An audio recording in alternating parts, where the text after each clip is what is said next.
while they get their land back. And we also acknowledge our African ancestors, who, of course, are the very reason that we exist. And we are just honored to step in their footsteps and to continue to try to make the best contribution we can make to become the people who fulfill all of their expectations for us. And so we'll get started just as we always do with our introductions for this program. Our Ancestors' Voices is sponsored by the All African People's Revolutionary Party, the AAPRP, as indicated. The AAPRP is a revolutionary, independent, masked, Pan-African political party, which is based in Africa. And our objective is Pan-Africanism, which we define correctly as one unified socialist Africa, one unified socialist Africa. That is our work. That is what we're working to achieve. We see it as the solution to the problems that 2 billion African people face, scattered and suffering all over the world.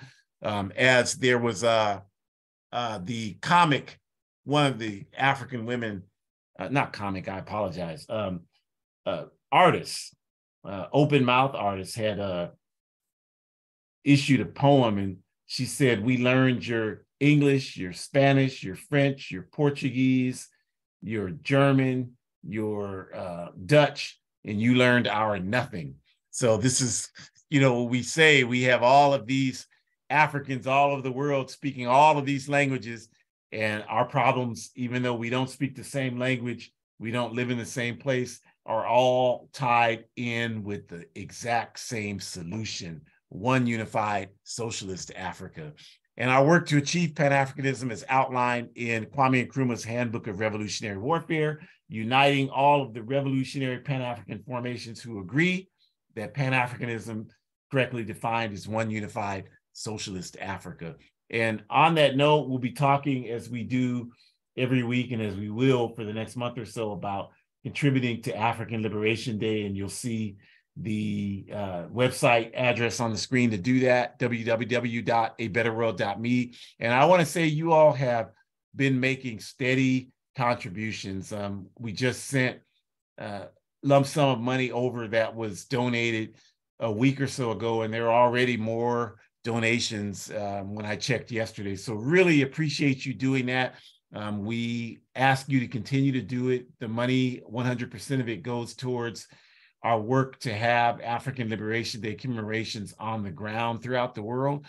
We have about 8 of them throughout Africa, 2 or 3 in Europe, 1 in Canada, several throughout this country. But the money you're contributing is going entirely towards the commemorations we have on the ground at home in Africa. So thank you very much, and please continue to donate. And our Ancestors' Voices is hosted each week by, again, AAPRP and AAPRP organizers, myself, Ajamu, and Shakura, my biological and ideological daughter. And we're so thankful for you. And to get us started, as always, I'll just turn it over to Shakura. Thank you, Madase. Muchas gracias. Thank you, sir. Greetings, everyone. Thank you so much. I just want to echo you all giving us the support for African Liberation Day. It is going to be all the way live. And so we thank you all. And we hope that in addition to you donating, you are marking your calendar for either the virtual event that will take place. The flyer has already been released. So make sure you check out that information via social media or on our website, aaprp-intl.org. You also should stay tuned because we have given seminars on African Liberation Day before, and we will continue to give them. So you can either listen for us to give the date or just follow through different channels and other media related broadcasts that the party has released about our upcoming African Liberation Day.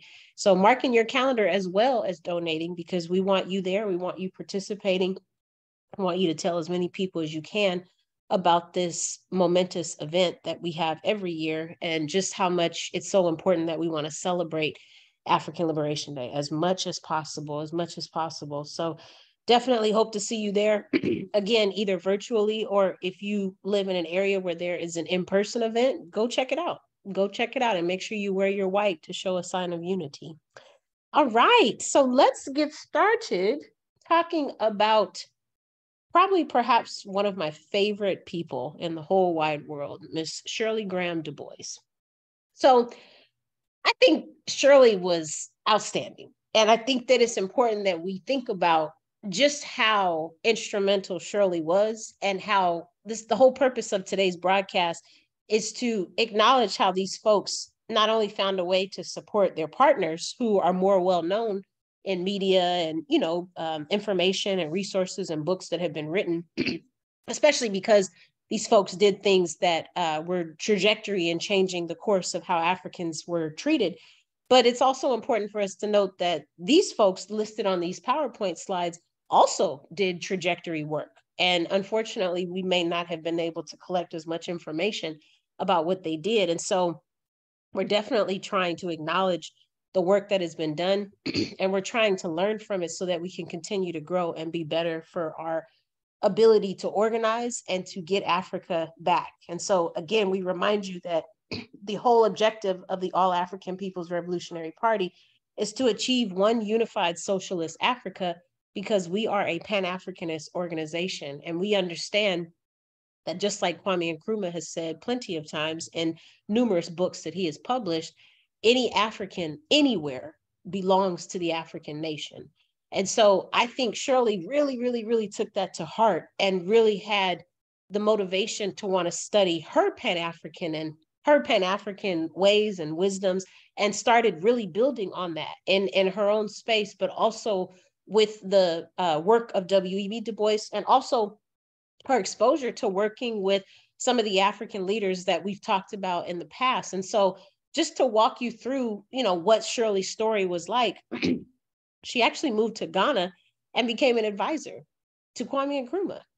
And so just understanding the depth of that, right? Understanding that this person obviously had to understand that the conditions of African people everywhere were consistent with poverty, were consistent with low income, were consistent with health issues, and were consistent with malicious treatment that was dehumanizing based on white supremacy, based on racism, and based on patriarchy, but also homophobia, transphobia, xenophobia, ageism, ableism, all of these different systems of oppression, some that we already had a name for back in those times, and some that we didn't. And we now have a better understanding of how to define them. So Shirley had enough sense to know, no matter where Africans are, we are A, under attack, and B, our conditions are very similar. So the conditions that Africans were facing in Jamaica were similar to the ones Africans were facing in Canada and Haiti and parts of South America and parts of the US, as well as parts of Africa, right? And so Shirley moved to Ghana to become an advisor for Nkrumah, and their work didn't even stop there. Not only did they help advise Nkrumah in some of the decisions that were being made, but they also had exposure and talent and experience with working with media channels, and actually helped to start one of the main television stations in terms of how communication and messages were being sent out and broadcasting. I mean, just think about how complicated that may have been at that time, but how the determination of Shirley was really interested. Plus, like I said, they had the wherewithal and the knowledge to be able to do something like that. How important was it to get those messages out to our people at that time? Like, that's very critical, right? Especially because we know that these messages were both Pan-Africanist and socialist in heart and value. So just thinking about that, thinking about the television show, the television station, excuse me, that Shirley started. And then they didn't even stop there. They connected Malcolm X with Kwame Ture to meet Kwame Nkrumah. And you all know, because we've done several seminars on Malcolm X, as well as our comrade Kwame Ture, in terms of helping us better to understand, all of these folks had their different journeys they had to go through, where they went through these patterns of understanding, these waves, I should say, of understanding, A, Africans are not being treated right in any part of the world. B, we all have similar problems, like I said, poverty, economics, health issues, disparities, things of that nature, income deficiencies, things of that nature. And no matter where we live, Canada, Miami, Sacramento, parts of Europe, we're all being treated in the same malicious way in terms of dehumanization. And so Malcolm talks so much about that in his speeches. If you listen to him on Spotify, if you've read any of his books, he talks about his experiences being in the Americas. He talks about going to Mississippi and the experiences that he sees, but also what he goes through himself. He talks about being in Harlem, and he talks about over time, you'll start to hear him where he starts to transition and he starts to develop his Pan-African lens. And it was really after he went home for the first time that he really started to connect the dots. So the speeches that he was doing after he went to Egypt and after he came back to the States, now he's telling us that these issues that are happening in Jackson, Mississippi, and Canton, Mississippi, Philadelphia, Mississippi, those issues are also happening in Cairo, Egypt. Like really connecting the dots and really truly defining what Pan-Africanism looks like. But my comrades, I share that with you because we have Shirley Graham to thank for that, because Malcolm was able to connect with the president of Ghana and really get a bird's eye view of how everything is connected. So then that gave him information and informed him to make better decisions. It informed him to have a higher ideology, and it informed him to have a deeper thought and perspective. Kwame Ture was one of the founding members of the All-African People's Revolutionary Party, and Shirley Graham helped him connect with Kwame Nkrumah. And so then that infected him in a way where he was able to have a better idea of how to build the party in a better way. And so we wouldn't even be on this broadcast today, or at least not in the same pattern that we are today, without Shirley Graham. And so I just think it's so important that we just stop and just pay homage. We pay homage to what this comrade did. The last thing I want to honor about this comrade is they were unapologetic about having an anti-imperialist ideology. And I wish that we had more time to really dive in more into what their perspectives and values were, because I'm sort of willing to bet the money in my bank account, if they were anti-imperialist, then they probably were anti-homophobic, and they probably were anti-transphobic, and some other systems of oppression that did not benefit humanity. They probably took a stand on those as well. They probably were very vocal and public about taking a stand and being anti, which was very brave, because a lot of people wouldn't have responded well if you told them you don't agree that systems of oppression should continue to oppress people. And so we thank Shirley Graham DuBois for that, and we acknowledge that the work that they did contributed greatly to Ghana's advancement, which means that it contributed greatly to Africa's advancement. Again, serving as an advisor for Nkrumah, starting the television station, connecting Kwame Ture and Malcolm X to Kwame Nkrumah, and how Kwame Nkrumah's choices, values, and beliefs, and all the work that had been done with helping Ghana to achieve independence, all of that going into Malcolm and all of that going into Kwame Ture, and how Kwame Ture was able to bring that into the party's foundation with Kwame Nkrumah as well, and then starting the first initial chapters in the US that would start the All-African People's Revolutionary Party in US soil. And so just thinking in more context about that and taking that anti-imperialist stand, even when a lot of people may not have even known what imperialism was. So we honor Shirley Graham and we thank them for that. Next slide, please. All right, Elizabeth Sibeko. Yes, yes, yes, yes. So this comrade, you all, was a living example of what we always push: join an organization that's working for justice.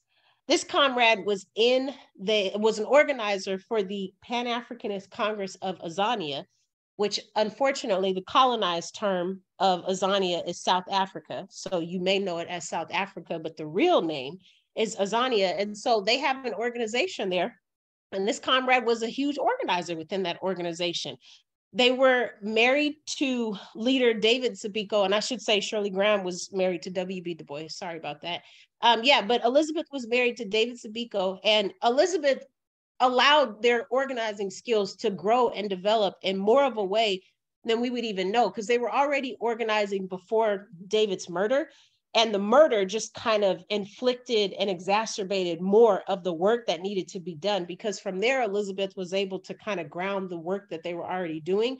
And that murder of their partner actually became a target for this movement of this racist apartheid government. And so Elizabeth was able to build off of that and to help get more messaging out to the people of Azania that David's murder was not an accident, that was intentional based on the work that was being done. And then also helping to raise more awareness around how there was a resisting opportunity against the apartheid government, and helping people to see the value in that, but also helping people to see that being in fear was not an option, because Azania needed to take a stand and needed to fight back. Because of this positionality that Elizabeth took, Elizabeth was actually forced out of Azania. They were forced to leave and asked to relocate to another part of the continent. Do you think that stopped them? No. Because when you belong to an organization, even if you have to remove yourself out of the radius of where the organization is located, the organization is in you.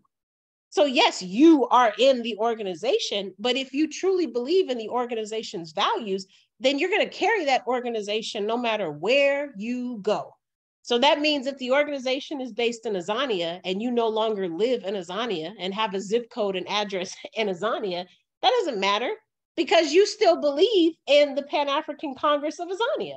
So you could live in Canada and still believe in that and still practice and still be participating in those ideology developments and increasing political education and organizing for the advancement and the progress of Azanian people to resist and get access to their country back, which by way means access to Africa being free and the continent being free.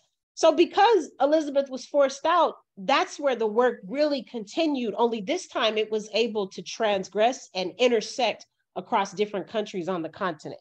And so they were able to organize. And so through that organization, they were communicating. Through those organizations' skills and development, they were educating more people across the continent, helping more people to understand that the African world needed to take a stand, not just specific countries against the racist apartheid government, but that more and more countries needed to collectively come together. They needed to join forces. Let's not just have your military troops and our military troops. Let's bring everybody. Let's teach people how to fight who are not even in the military. Let's teach people how to use weapons. Let's do everything we can. And let's follow in Elizabeth's footsteps, because we don't have to put up with this. And we can fight back against this. We can take back our control and we can help them understand we're not going to tolerate this. And that was Elizabeth's legacy, was helping to make that an idea, but also not just a myth, but an actual exercise thought that happened to take place as an action.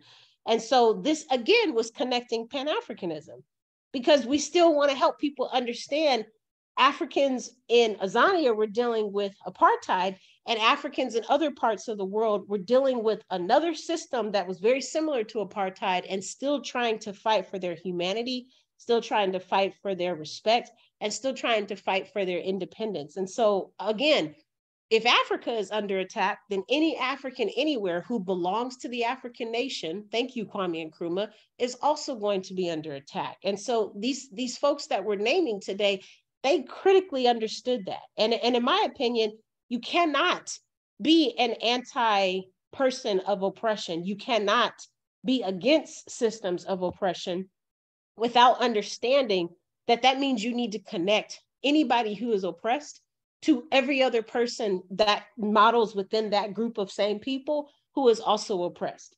Meaning you can't just look at Africans in America and just focus on them. That's the biggest critique we have against African History Month, because it only centers Africans in the Americas in terms of their contributions and what they have done, which is absurd, because that's not the case in terms of how we got to where we are. Clearly, we would have to acknowledge that Africans everywhere have contributed to the choices we made. We talk all the time about how if just one of our great grandparents had ran a different direction when they were escaping the plantation, or when they were escaping to be boarded onto the ships in the first place, if they had just ran one different direction, they may not have made it. And things would have been so different for us in terms of our DNA and our biology. Or if they had ran another direction, that may have changed their thought process and it would have affected them. And maybe they wouldn't have been resisting slavery. Maybe they would have wanted to be more of a house slave, depending on what position they took. And so that would have affected us, right? That would have affected everything that we do today. And so you have to understand that Africans everywhere are under attack because Africa itself is not free. And so Elizabeth understood that and did the best that they could to help us understand we have the control to change this. We've always had the control, but we need to organize first. And the best way to do that is to join an organization that is working for justice. My work study met yesterday, and one of the ideological questions that the comrade asked us after we had read our first 70 pages of The World in Africa by W.E.B. Du Bois was they were asking, what are some things that we can do to help address what the African continent is going to look like in terms of bringing back some African culture that has been eradicated, but also terminating European influences that have colonized us. And so, I said to them, we can't answer that question. This is a small work study group. I said, this question would need to be posed to the African people once we achieve socialism. And I don't know how that question gets disseminated. Maybe it's a survey, whatever it looks like. I said, but the three of us on the Zoom are not authorized to answer that question because that would be an individual approach if we do answer it. The people need to answer that question. And I would say the same here. We need to understand that we have a responsibility to connect with each and every one of us around the world, because again, Pan-Africanism implies that this choice of Africa being free affects all of us. And so we thank Shirley Graham DuBois. We thank Elizabeth Sibeko for that, because they understood that. They understood that we're not just going to do this work so that we can advance Africans in the Americas or in Canada or in parts of Germany or in parts of Saudi Arabia. No, we need to advance Africans everywhere, which means Africa needs to be free. And again, that cannot happen on an individual basis. Myself and two other people cannot free Africa. And we certainly can't free Africa with our opinions. We cannot do that. We need to research and read and learn and figure out how our ancestors did this, because they will give us the tools to do it again. And then we need to organize and join forces with as many other people as possible, because the more people we have who are interested, the better we will be, and we'll be more disciplined and equipped with tools and resources to accomplish that. Please don't forget to join an organization that is working for justice, and don't forget to donate for African Liberation Day 2023. Ashe. Ashe. Thank you very much. Obrigada. And I have a couple of notes before I continue on. And one of those notes is regarding African Liberation Day.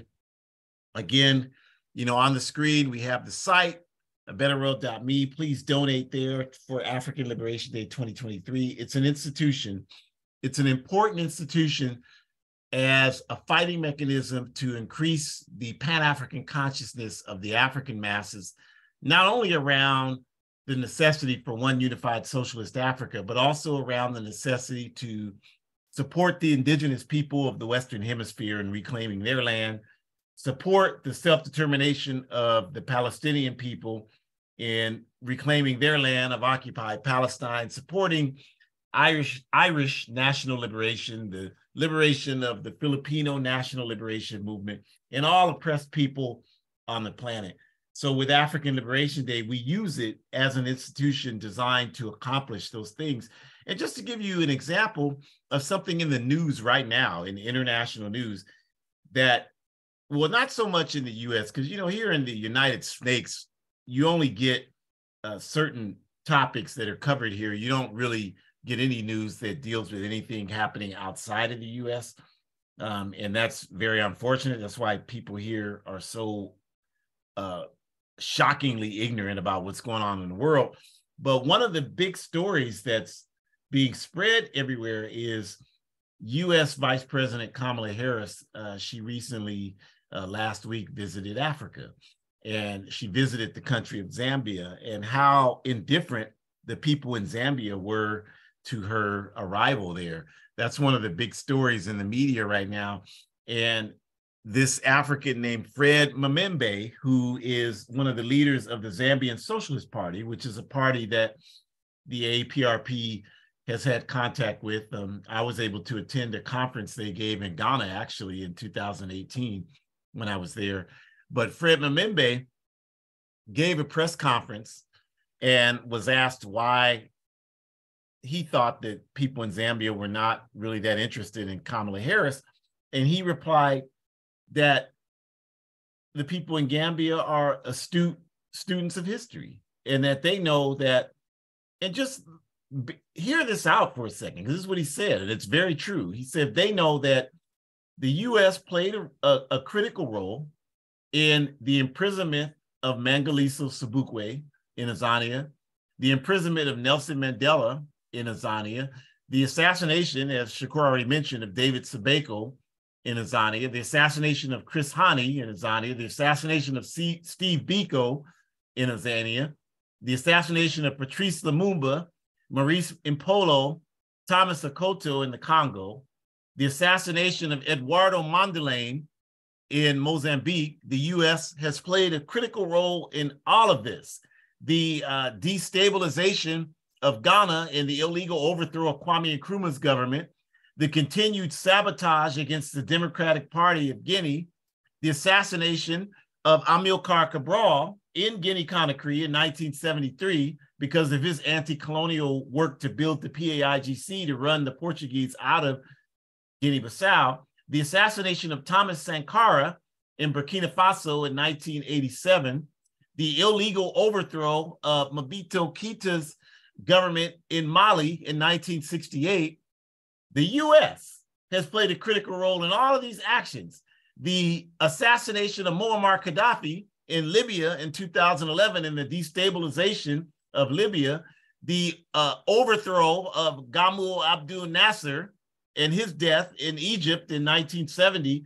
This is what the man said. The assassination of El Hajj Malik El Shabazz, Malcolm X, in 1965. Yes, Malcolm X was born and raised in this backward cesspool country, and he was killed in this country, but African people are realizing more and more that his work in those last 11 months of his life were designed to unite the problems and the solution of African people everywhere. And people on the continent are certainly becoming more and more aware of that every day. So the point that this African was making, Fred Mbembe of the Zambian Socialist Party, is that who the hell is the U.S.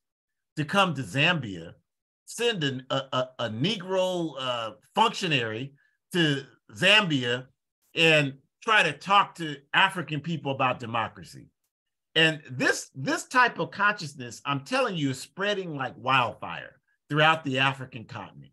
People are coming to understand that we will never get our freedom trying to emulate the people that put us in chains in the first place.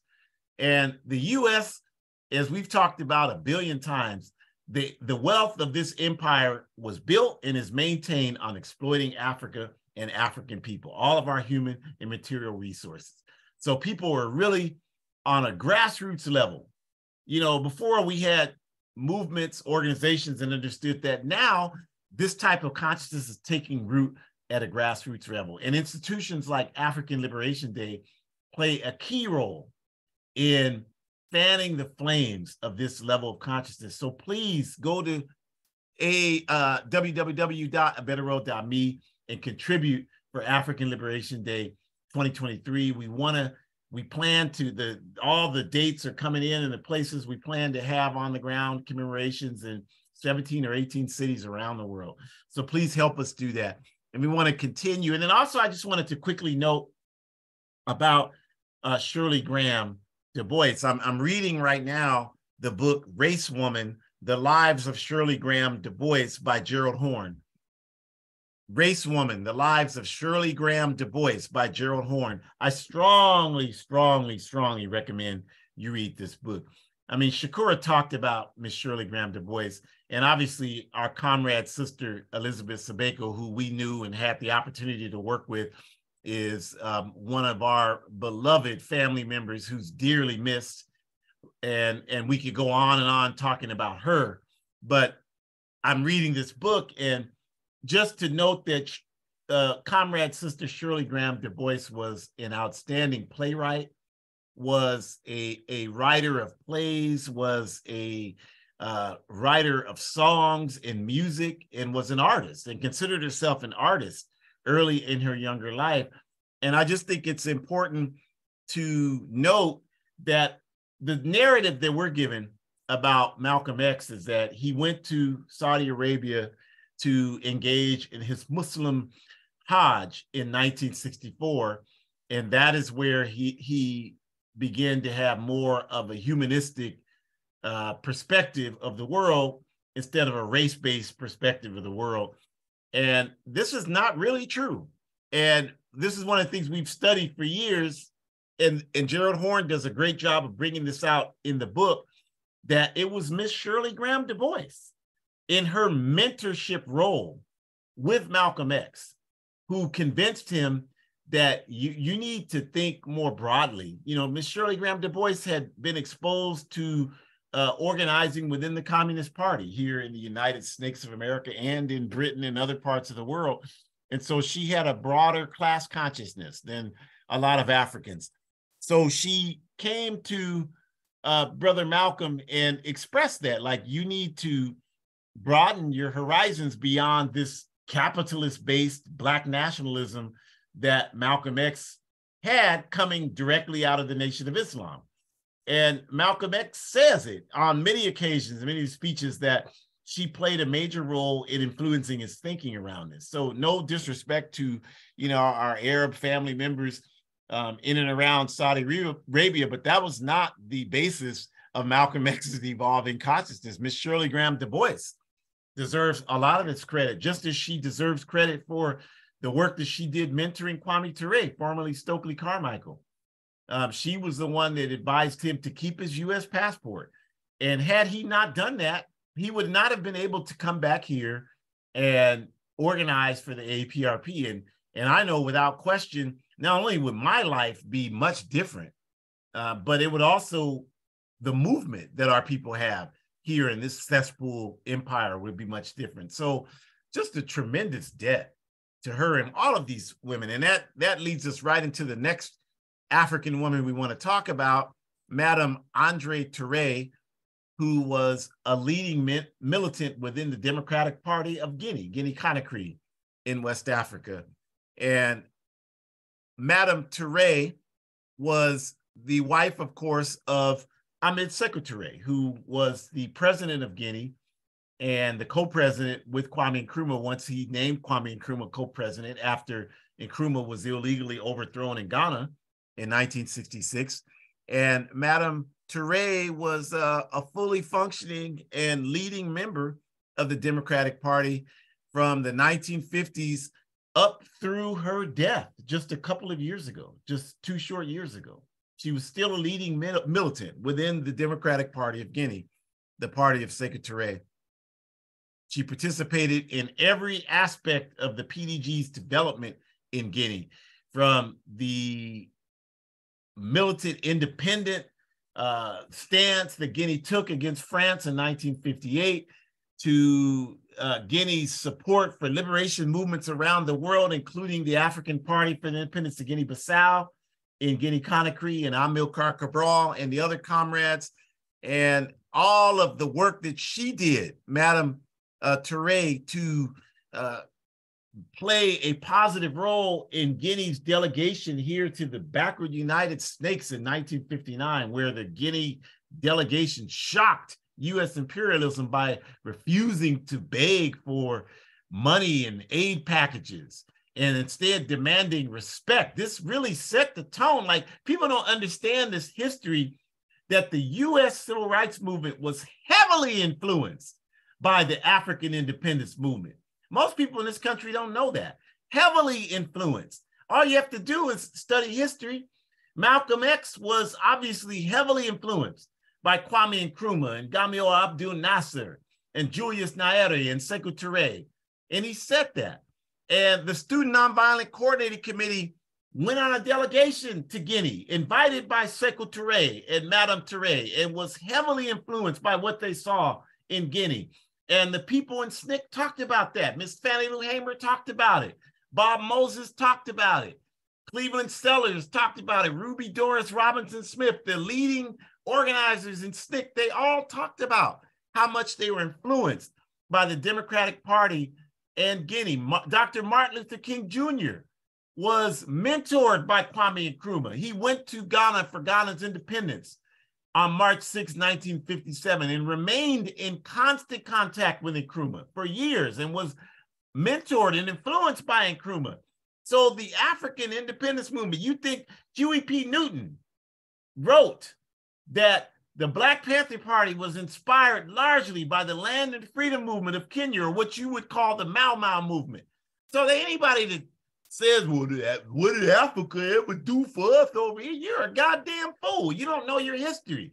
Shut up, drink a glass of water, and read, and get some knowledge in your head to break up some of those rocks that are rattling around in there. Because there is no question that Africa was critical to the African civil rights movement within this country. And the Guinea PDG delegation to the US in 1959 made a major contribution by striking a chord of dignity and telling the US presidential empire, the Kennedy administration, we don't want no money from you. We are here to say you need to respect Africa and African people. And they demanded a tour of the southern US. Now, why the hell would they want to go to the southern US in 1959? Africa ain't never did nothing for us.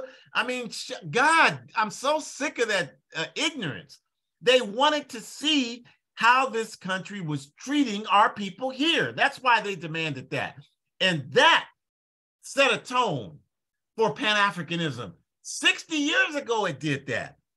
And we mentioned the delegation of SNCC to Guinea, and Madame Andree Ture was a major part of this. She raised multiple questions with US officials about how they treated our people in Mississippi, Alabama, Georgia, Louisiana, Tennessee, all of these backward states, and had a major impact on them. They talked about it in their memoirs, all of them crooks and criminals in their memoirs. They talked about how much of an impact that delegation had. And Madame Ture was a major part of leading that delegation.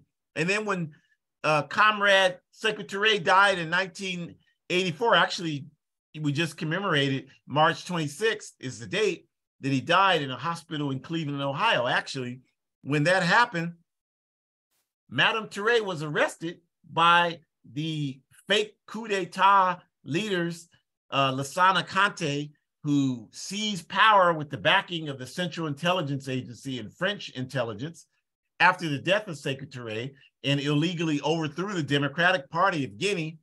And they immediately seized Comrade Sister Andree Ture and put her in prison. And she spent 8 years in prison, most of that time in solitary confinement. And we know this. We've known that for years because they seized many of the leading PDG militants and put them in prison, including our comrade brother Kwame Ture, because at that time he was living in Guinea-Conakry.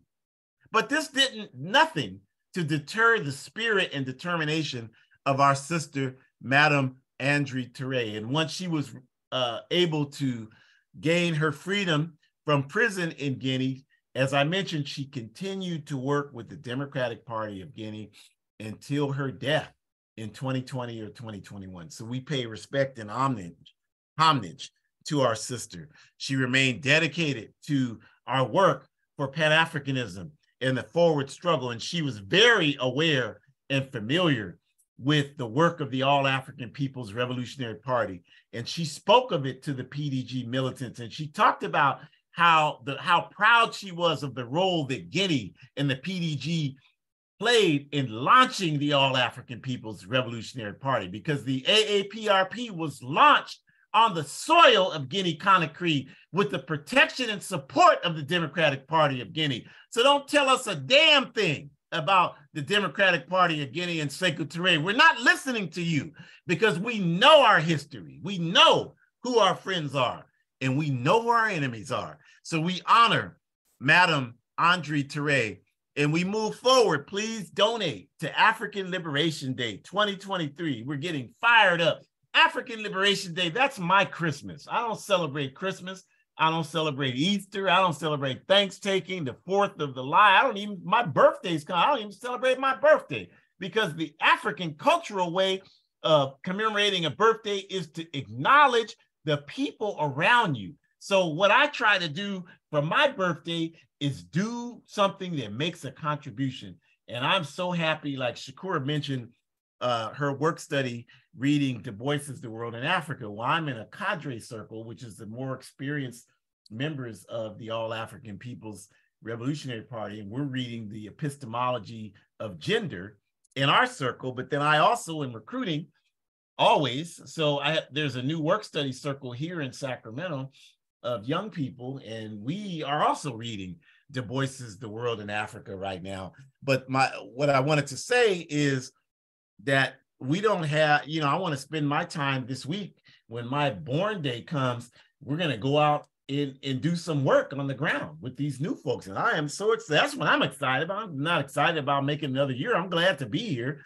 But that to me is what the importance of me making another year, so I can make this contribution for another year. That's what's exciting and important about it to me, not just so I can eat cake and eat food and get sloppy and fall asleep and just be another year of taking up space on the planet and not doing a damn thing to make it better. That's not how we commemorate birthdays. That's not how African revolutionaries do that, you all. So we look forward to that, and we acknowledge and respect our comrade sister Mabel Williams. We want to talk about her. She, of course, was married to Robert Williams, who was a central figure in the civil rights movement in the 1950s when he called for organized armed resistance against white supremacist terrorism against African people in the southern U.S. and was attacked by the national NAACP leadership for doing so. But Sister Mabel Williams was right there at his side in a principled way. And when they were forced to leave the country because charges were trumped up against them, she left with him and went to Cuba. And then they went to China, and they had a radio program that they launched from China, similar to what we try to do here every week, where they were talking about the conditions of white supremacy against African people the world over. And our sister Mabel traveled to all of those places.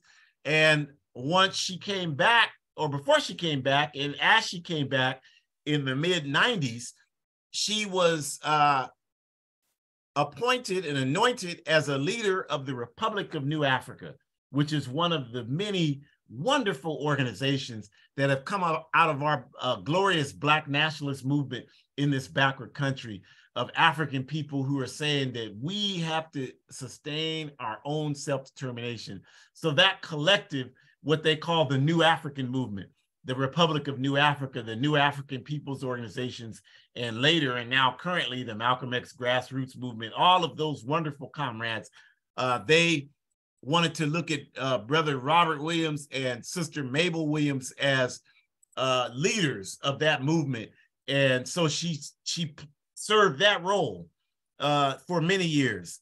And she continued on the lecture circuit after Robert's death and continued to light that fire until she made her physical disappearance in 2014. But never once did she compromise for their militant position of armed self-defense for the African masses. And again, if you look at the writings of Huey P. Newton and Bobby Seale and what they talked about the influence of the Land and Freedom Movement, the Mau Mau. They talked about the influence of Frantz Fanon, of Ernesto Che Guevara, Fidel Castro in the Cuban Revolution. But they also talked about the great influence of El Hajj Malik El Shabazz, Malcolm X, on the formation of the Black Panther Party, and also Robert Williams, and by extension, Mabel Williams. So the stance that this African woman took and the courage it took for her to take that stance has continued to inspire the African masses to reach farther for our dignity. And so for that, we honor her and her contribution to our forward progress. And then we go forward just to talk about, we've talked about in the last weeks, Pan-African women partner organizations.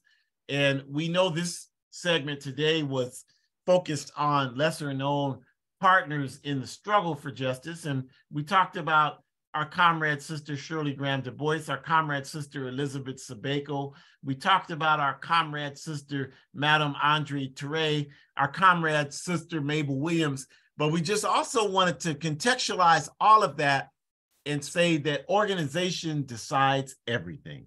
So we're not just talking about individual women like, you know, these are these great individual women and you're not one of them, so you can't do what they did. No, we're saying that the key to that is all of those women were involved in organization.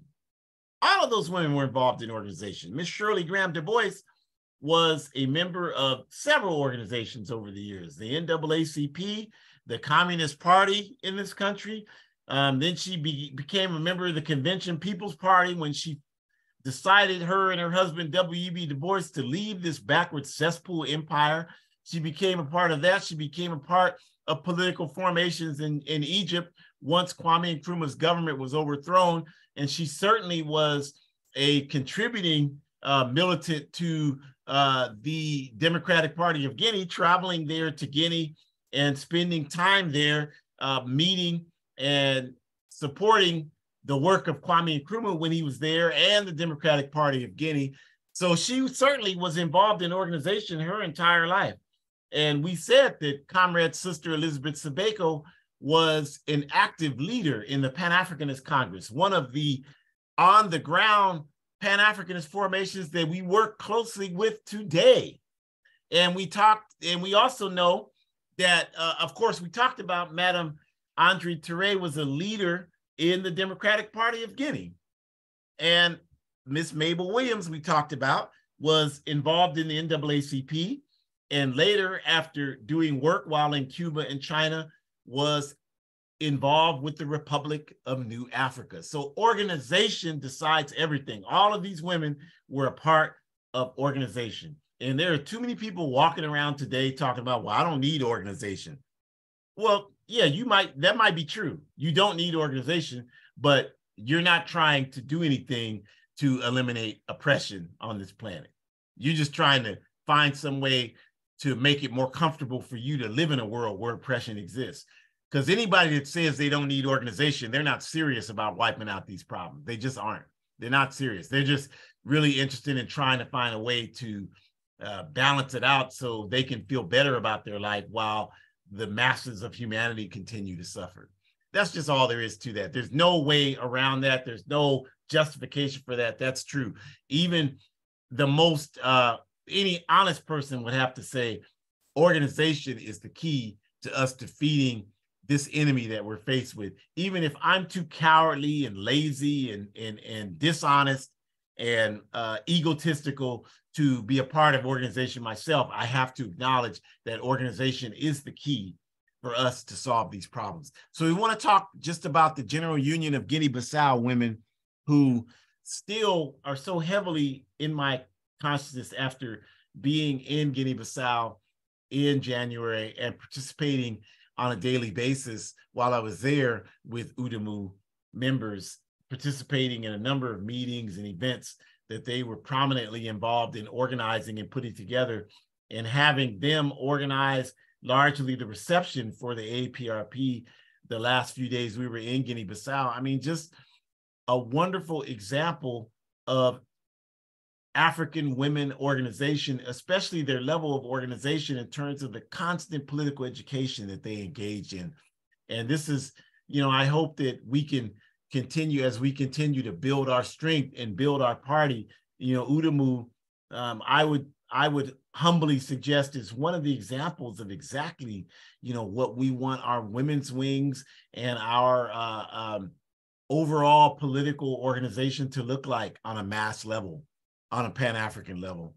And the Organization of Angolan Women, we would say the same thing.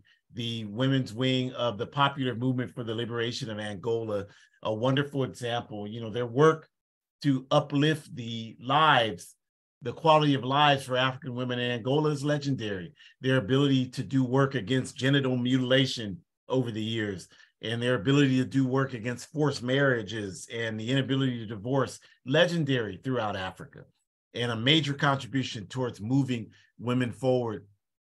In the Pan-African Women's Union of the PAC and other organizations and their women wing, the same thing, just continuing to do work to ensure that the position of women in the struggle is magnified and is supported and respected on all levels. And of course, we say the All African Women's Revolutionary Union of the All African People's Revolutionary Party. Some of the best values that I respect about myself, I would not have were it not for the work that the All African Women's Revolutionary Union has done around the concept of social revolution and around the concept of understanding the importance of recognizing the role of patriarchy and subverting women's contribution to our forward progress as a people. Has had a tremendous impact on millions of people today. And it's our hope that the AAWRU, as we continue to unite with all of these other women's wings and unite with all of these parties, the contribution will continue to help crystallize the development and strength of African women organization all over the world, it will continue to do that. So we want to thank you for joining us today. And we want to invite you back next week, Sunday, April 9th.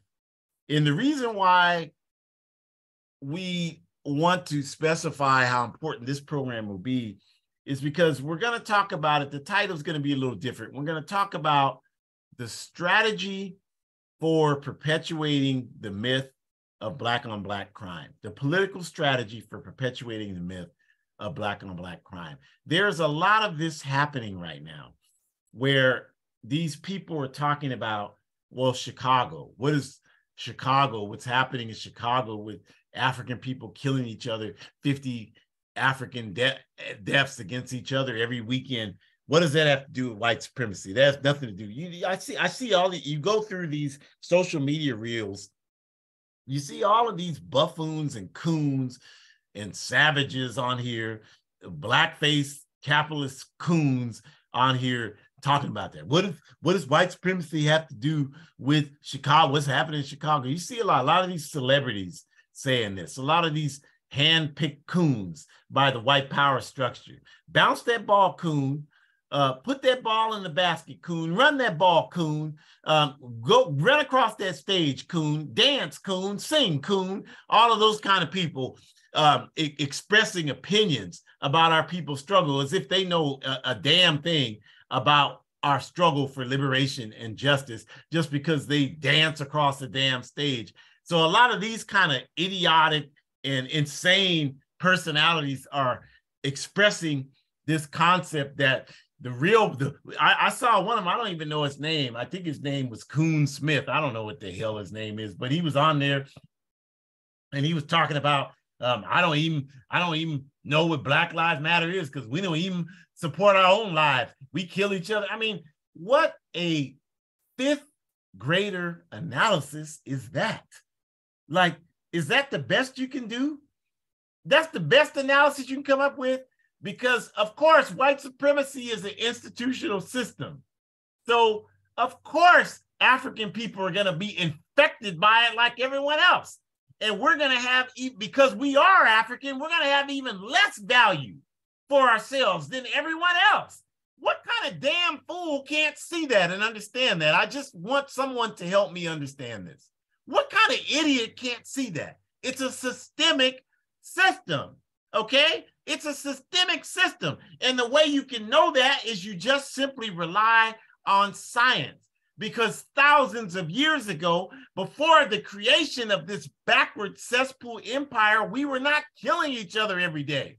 I know a lot of folks want to believe that we were, but you have no evidence to do that. You have no evidence to illustrate that the Hutus and the Tutsis were killing each other thousands of years ago. They lived together in relative peace. You have no way to prove that the people in Nigeria and Biafra were killing each other thousands of years ago. They lived in relative peace. You have no way to demonstrate that the Eritreans and the Ethiopians were killing each other thousands of years ago. They lived together in relative peace. You have no way to demonstrate that the Moroccans and the West Sahara's were killing each other.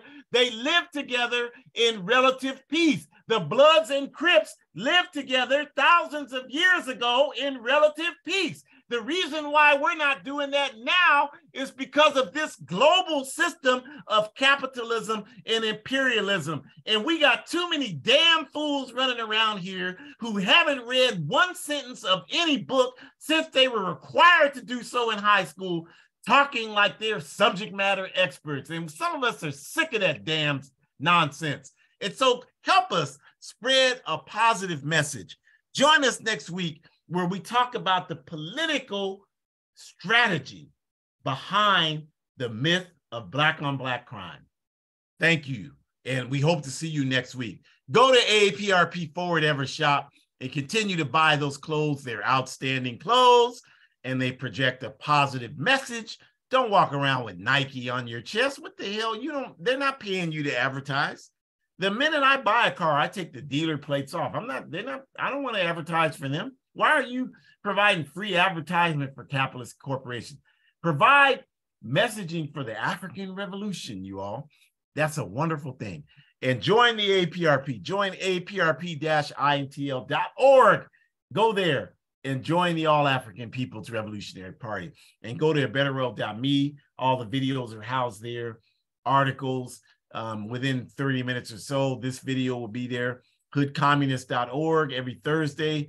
Wonderful site. Please go there and check it out. Check out all of these sites that we have here that are projecting positive political education from the perspective, the revolutionary Pan-Africanist perspective of the All-African People's Revolutionary Party. We are not the only broadcast. We have 5 or 6 of them going on weekly and regular basis. So please support all of them. And you should still continue to tell people about my book. It's only 76 pages. It's only 8 U.S. slaveholding dollars, a guide for organizing defense against white supremacist, patriarchal, and fascist violence, a guide for organizing defense against white supremacist, patriarchal, and fascist violence. Look, we don't have the capacity to go to Simon & Schuster or Random House, and they're not going to publish books about the African Revolution. Tell me one book that all those large publishers have published about the African Revolution. You can't tell me one because it doesn't exist. So the only way we're ever going to be able to get the word out is for you to help us. So please tell people about this book and continue to buy some. You want to give people presents, buy some copies and pass them out. When you go in a bookstore, say, hey, you should order this book. It's only $8. They can sell this book for $12 and make a profit in any bookstore. So tell bookstores, hey, put it on your shelf so people can see it. Do some work for the African Revolution. Help us out. Help us out. This is a wonderful thing if you can do that, because the book is good. It provides a toolkit for people to know how to organize. And I have consistently offered myself to the best of my ability to help people. And I've talked to dozens of groups who wanted to have some guidance on how to take the concepts in the book and bring them into on the ground organizing work. So help me continue to do that by telling people about the book. If I don't have your help in letting people know, they won't know.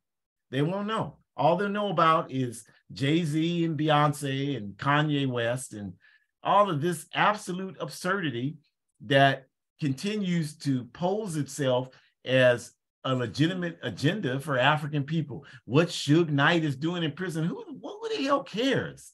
What did Suge Knight contribute to our people's forward progress? Absolutely nothing. So a guide for organizing defense against white supremacist, patriarchal, and fascist violence. Spread the word. Spread the word about African Liberation Day and donate there. And we appreciate you joining us. Please come back next week and spread the word about that. Have a great rest of your Sunday evening. Forward ever, backwards never.